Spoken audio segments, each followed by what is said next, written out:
Watch ESPN commentator Stephen A. Smith hit back directly after Donald Trump publicly mocked him and questioned his intelligence, turning the clash into a viral showdown over sports, politics, and media influence. You want to talk about IQ? I could say I put my IQ up against yours any day of the week. I could go one better. I could ask you why you've been running from me the last year since I wanted to talk to you. I could ask you to debate me since you think you that dude, okay? We can go a myriad of ways with all of this, but I'm not going to let you off the hook because none of that is important. I do appreciate the fact that you called me a nice guy because don't tell anybody, but I actually am a very nice guy until you tug at me a little bit. And then after that, I got to show my other side. And my other side came out last night when I recognized that businesses that are accustomed to being patronized were compromised by you because you showed up. The crowd that surrounded the Madison Square Garden and its surrounding areas, you compromised. I thought you were about the economy. I thought you were about helping New Yorkers because you love New York.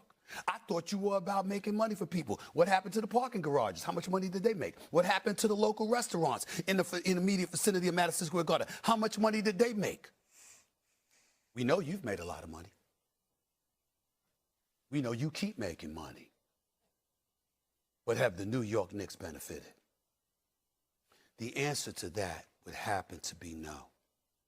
This is a sports show, so I won't go any further than that other than to say Brunson played better when you weren't there. Mikal Bridges played better when you weren't there, Josh. Karl Anthony Towns played better when you weren't there. Landry Shamet played better when you weren't there.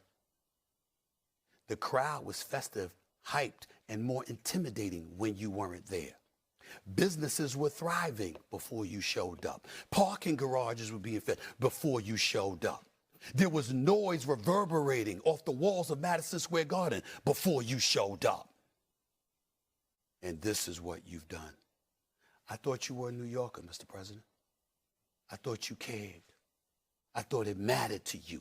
Gotham City, the New York Knicks, the erasing of a 53-year drought.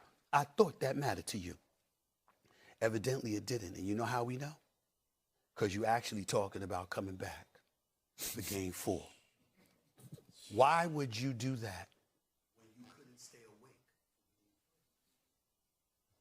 It's clear you need your rest, isn't it? The New York Knicks need it too.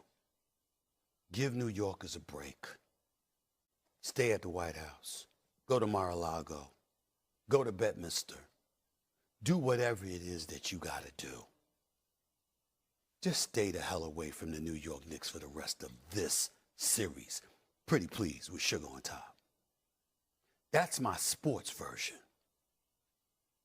More extensive analysis of your betrayal to New Yorkers will come a little bit later on my own platform outside of New York City in ESPN.